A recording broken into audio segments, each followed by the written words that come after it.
Straight all day. Now tuned into the show where you learn the discipline to show up day after day to do the work, the confidence to put yourself out there boldly and authentically, and the mental toughness to continue showing up, doing the work, putting yourself out there even when the success you've expected to achieve is yet to be achieved. And on top of all this, you get a huge dose of personal initiative. That is the go-getter energy that moves any one of us, including yourself, to go and make things happen instead of waiting for things to happen. And then we put all this together into a series of frameworks, approaches, insights, strategies, and techniques, all underneath the umbrella of one unifying philosophy that is called work on your game. My name is Dre Baldwin, also known as Dre All Day, and welcome to the show. And today's topic is how to understand media these days.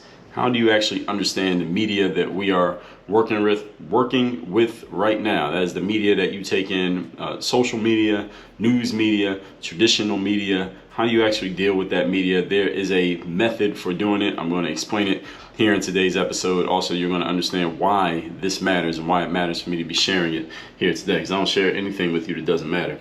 With all that said, first of all, let me tell you that I have a daily motivation text that I send out for free every single day to everyone who's in my text community, and that should be you. If you are not in my text community, here's what you do. Send me a text at this number, 305-384-6894. Text me right now at that number, and every day when I send the daily motivation, you will be a lucky recipient of that message, and you can actually respond to any one of those daily motivation texts. You'll be talking directly to me. My number again, 305-384-6894. And the message I'm going to send you every day, guaranteed to keep you focused, sharp, and on point. The number's also listed down below in the show notes if you missed it the 2 times that I just said it. All that being said, today's topic is about understanding the media. Now, understand that this is not about necessarily about social media or media that you create, user-generated media as they call it. I'm talking about media as in the news outlets, the media that used to be known as journalism, or any form of reporting or information that you take in. That's the kind of media I'm talking about specifically today. These media do still serve a purpose. It's just not the same purpose as what it used to be, and it must be consumed in a different way than what we have traditionally, how we have traditionally taken it in, depending on your age and how much of it you took in. So listen up and adjust accordingly to understand this. And what we're going to talk about here today are some things that I have touched on in different episodes of this show. I'm going to tell you specifically, like I talked about this in episode number, when I talked about journalism, it was episode number 2016, why journalism is dying. Also episode number 1474, stop watching the news. I talked about them in both of those episodes, but I'm going to talk overall in a big picture way, how we need to consume media these days, how you can actually use it to your advantage, even if they're telling you something that might not actually be as might not have as much integrity in the reporting. Might not be as much integrity in the news item, so to speak, as we would normally expect. But I'm gonna get clear on all of that here today. Point number 1, topic once again is how to understand media these days. Number 1, first thing you have to understand is that the media and the value of the media is dependent on one thing.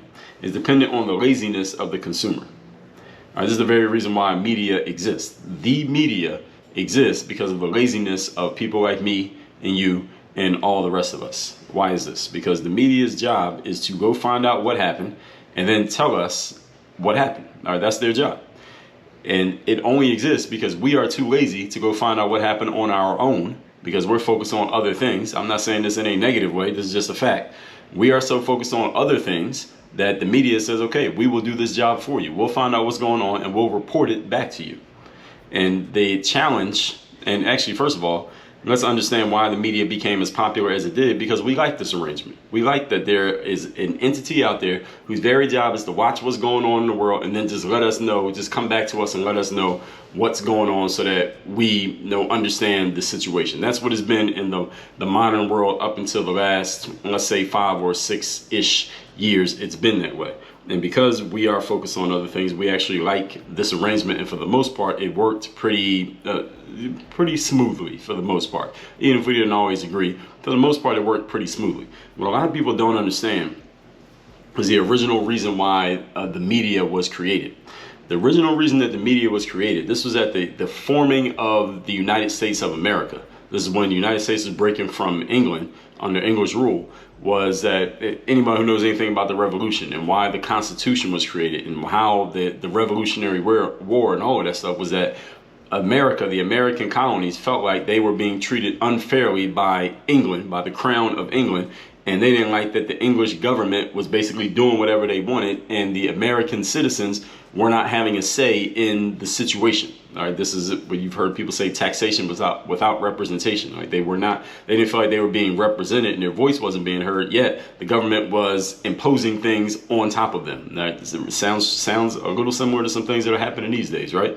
But in the forming of our country, in the documentations that were written about how this country was going to be put together, one of the things that was said, I don't remember who's credited with saying it, but they said there must be an entity, a group of people whose very job is to report on what the government is doing. They watch what the government is doing and report it back to the citizens so that what happened with England doesn't happen again.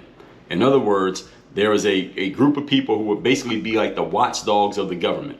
And the government would know, here are these people whose very job is to watch what we're doing. That's the government talking. They're watching what we're doing, and they're going to report it back to the citizens. So if we're doing anything we're not supposed to do, we're doing anything shady, we're doing anything that's under the table, we're doing anything that's not right, anything that the citizens would not approve of, the citizens are going to know about it. So we can't do it in secret the way England did it to us. So we got to make sure that we stay above board and we do our jobs and what we're supposed to do. That was the reason that the media was created initially.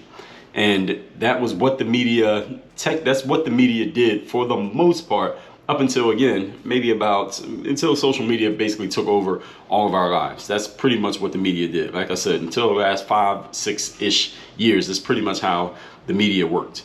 Nowadays, the media is in a little bit different space. While the laziness of humans has not changed, we still look to media to tell us what's going on. The problem is, they're not giving us the same level of integrity that we are giving them. We're trusting them to tell us what's going on, but they're not telling us what's going on the same way that they have traditionally done so. The media has always incentivized this concept of if it bleeds, it leads.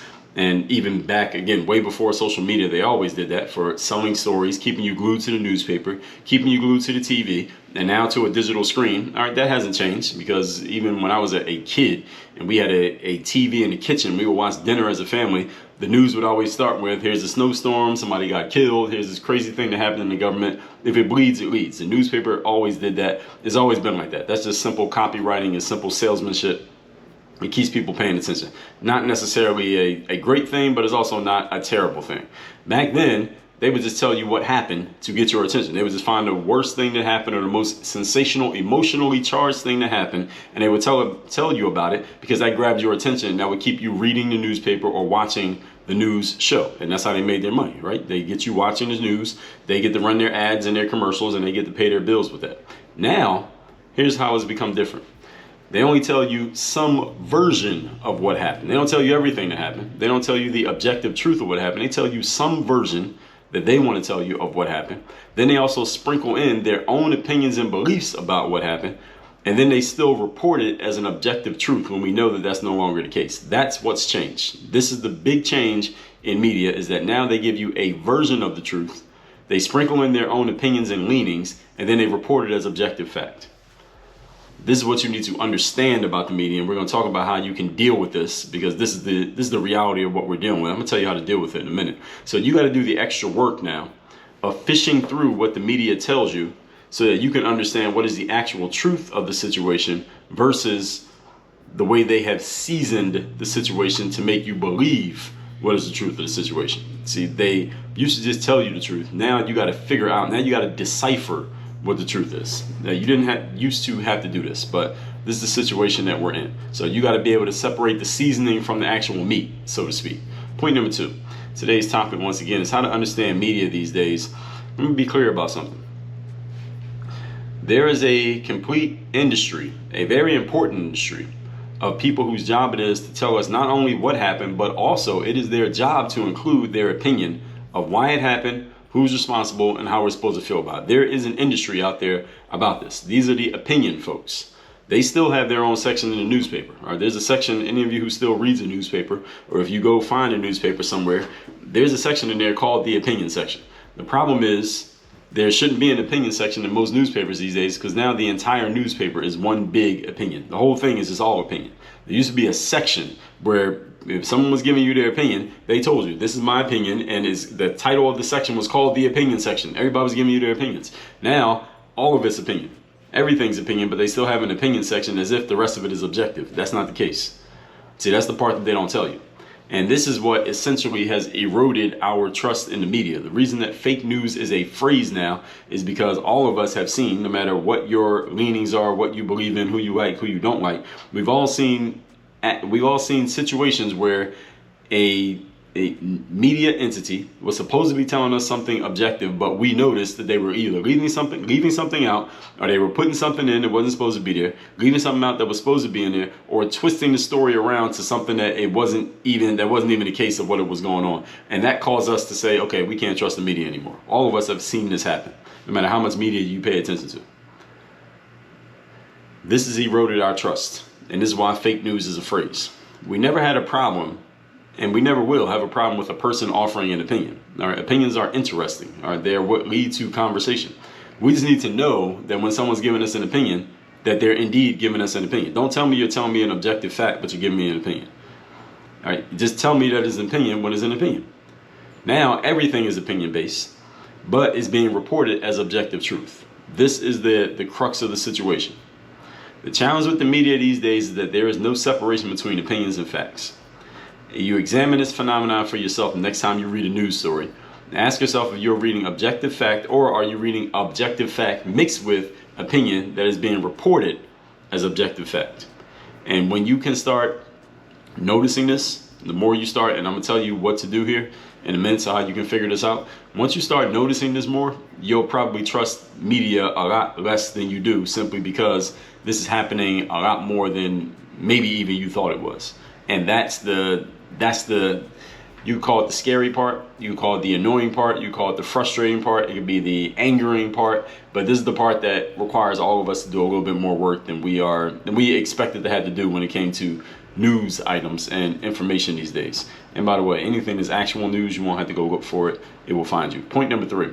Today's topic, once again, is how we deal with, how we consume media these days, and how it has changed from what it was back in the day. Number 3, everything I'm saying here today is the reason why critical thinking is in such high demand while at the same time being in such a low supply. That's where we are with critical thinking right now. I talked about critical thinking in episodes 1826 and 1827, habits of a critical thinker and how to be a critical thinker, and traits of critical thinking. That was episodes 1826 and 1827. The ideal outcome for all of us these days would be able to consume news from a source that doesn't have a dog in whatever race they're talking about. They just tell us what's going on, and they don't have a leaning as to what they want us to believe or what they want us to think about the situation. That would be the ideal outcome, but unfortunately, that's not the case right now. And if there is one, it's hard to even tell, right? Because everybody is been pushed and angled into a certain corner. The problem is damn near impossible to find these. So while you can take information from whatever sources you wish, you can take a bunch of them from different sources to make sure you're triangulating and getting the right information. The real work is in the critical thinking you do about what you're being told. That's the real work. The real work is not, all right, let me watch a little bit of this channel and then this channel and this channel so that I've heard from everybody. No, the real work is the critical thinking that you do regardless of where you get your information from. And this is the part where you have to think for yourself. See, listening to what everybody else says and getting it from a bunch of different people is not critical thinking. The work is the thinking that you must do on your own. So I don't care who showed it to you, what they said, and how you feel about it. That's not the work. Asking the critical questions are the signs of critical thinking. See, I talked about this in 1826 and 27. People who are not critical thinkers just take in whatever they're told and they don't ask any questions. They merely accept what they've been told. That's a sign of a lack of critical thinking, is when you just accept whatever you've been told. Critical thinkers are always asking questions. That's what makes them critical thinkers. So here is your assignment. When you are taking in anything that's being reported to you as news or as objective truth, start asking questions about that information. That's your job. This will help your critical thinking skills. Simple tip. You can do this all day, every day. To get better at critical thinking is to ask more questions. Open-ended questions. I gave you a bunch of examples of these in 2 of my books, 25 Conversation Starters and 25 Reasons to Quit Worrying, which are books you can get. One of those is part of the leadership bundle, which is 25 Conversation Starters, 25 Reasons to Quit Worrying. Excuse me, and also the other book is Ask Yourself, and 25 Reasons to Quit Worrying is also part of the leadership bundle, and 55 Daily People Skills. Ask Yourself a Better Question is the other book, actually, I was thinking of, but I said a different one. Ask Yourself a Better Question. You can get that at workonmygame.com/ASK for Ask Yourself a Better Question. That's the name of that book. Asking more questions, doing it alone, will put you into the 90th percentile of critical thinkers. You want to become a better critical thinker, just ask more questions. That's a good start right there. The questions alone, doesn't even matter what questions you ask, just ask questions about any information you get. Because the questions alone will naturally lead you to your next steps of questioning more and more. See, each question leads to another question. So when you ask one question, you're going to get an answer. That's probably going to lead you to another question and another question and another question. Now, the right question is more important than the right answer. So this is why you need to develop this habit and build this muscle of asking questions, because you'll get better at figuring out which questions to ask. When you ask the right question, that's your insight right there. But you got to be willing to ask a question in the first place to even get there. So it starts with asking the right questions. The good thing about questions is that they usually lead to more questions. And it's a good thing for critical thinkers, let's just say. The good thing for critical thinkers is each question leads to another question. Whatever answer you get is going to lead to another one. Whether you are a critical thinker or not, well, that remains to be seen. I can't say. You can say for yourself. Or you could be on the other side where you just merely and meekly accept anything that is told to you, even if it doesn't quite add up, even if it doesn't quite make sense, even when you know it doesn't add up and make sense. If you're not willing to ask questions, you're not a critical thinker. This is what it is. And again, in episodes 18, 26, 27, I explain exactly how this works. So when someone presents some information to you, a good question, I'll give you a couple litmus test questions that you can start using is, how do you know? Someone reports something to you as true, just ask them, how do you know? How do you know that this is true? What is the source of your information? Did you actually see or hear this yourself? Can you provide some data or something that can back up what you're saying here, or are you just saying it? Are you just giving me conjecture? Are you just repeating something that you heard somebody else say? How do you actually know that this is true? Where is your data? Where is your source? These are questions that critical thinkers are always asking. And when someone presents information to you, especially when it's highly emotionally charged and someone seems really passionately bought into an argument, especially when it's strongly for or against something, ask them, well, if someone believed the opposite of you, what's their argument? This is a really good question that very few people ask. Very few people are even willing to ask, yet let alone are people even aware of the question. But even if I just made a bunch of you aware of the question, how many of you are willing to ask this question? Next time you talk to someone who is very passionately on one side of a conversation, they're strongly against something or they're strongly for something, here's the question. Let me tell it to you again. You want to write it down? Write it down. If someone had the opposite opinion of you, person X, what is their argument? What's their reason for believing what they believe? And see what they say. See what their answer is. Often, here in my experience, they don't have an answer for this question. They don't have an answer as to why anybody would have a different opinion, because they never considered it. They never thought about it, because their stance is all based on emotion and not logic. Or they'll give you an answer, but their answer is super emotional. It'll be something like, well, they're just bad people, they're just stupid people, they don't think, they don't know anything, they don't have the information. This is usually what we default to when someone disagrees with us. They must be stupid, they must be an idiot, they just clearly aren't informed, they need to educate themselves. These are the kind of things that we say when someone just doesn't have the same opinion as us, when factually, the actual thing is that person is just as smart as you, might be even more educated than you, they just happen to see things differently from you. But people who are not critical thinkers are incapable of understanding this, and let alone are they capable of accepting it. They can't even understand it, let alone will they accept it. But all that said, listen to those 2 episodes on critical thinking. You can learn more about the skill. Let's recap today's class, which is how to understand media these days. This is not about user-generated media. I'm talking about media as in the news outlets and how things have changed and how you need to take in information differently. Number 1, media depends on your laziness. This is the reason media exists, because the media knows that people have too many other things going on in their lives to be watching everything that is happening in the world. So we depend on media to tell us what's going on, what we need to pay attention to, what is important.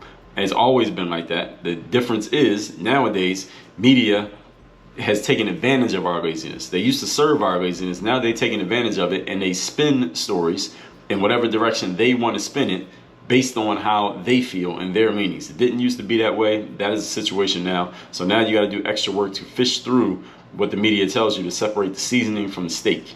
Point number 2.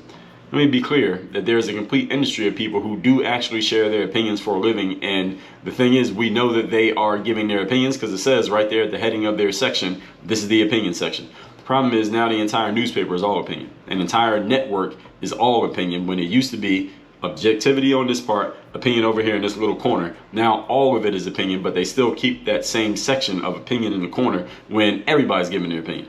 The challenge with media these days is that there's no separation between opinions and facts. Your job is to figure out what that separation is, because it does exist, or it should exist, let's put it that way. And here's the way you do it. Point number 3. This is the reason why critical thinking is in such high demand these days, while at the same time being in a very low supply. The ideal outcome is that all of us can consume news from a source that does not have a dog in whatever race they're talking about. The challenge is it's impossible to find these people, and how do you know who doesn't have a dog in a race? Because we've all have been pushed as far as we can be pushed into certain corners. We have to pick a side and polarize on certain subjects. And this is why critical thinking matters. Asking critical questions are a sign of critical thinking. People who are not critical thinkers don't ask questions. They merely accept what they've been told. So your assignment is, when you are taking something in, start asking questions about the information you take in. Just doing that alone will put you in the 90th percentile of critical thinkers, and that's a pretty good start. Questions alone will lead to your next steps of questioning more and more, because each question leads to another question. Whether you are a critical thinker or not remains to be seen, but you can start being one by just simply asking questions. The more questions you ask, you'll come up with more questions. You will inform yourself because you're listening. You only open your mouth to ask questions, not to share information. All that said, 2 things to do right now. Go to workonyourgameuniversity.com. You can join my masterminds, my one-on-one coaching program, my 3rd day mastermind, or my bulletproof mastermind, which is my group coaching program. Both of those links are at workonyourgameuniversity.com. You can see the group program and join now. You can schedule a call me for the one-on-one, and send me a text to get my daily motivation text every day straight to your phone for free. My number is 305-384-6894. Work on your game. Dre all day.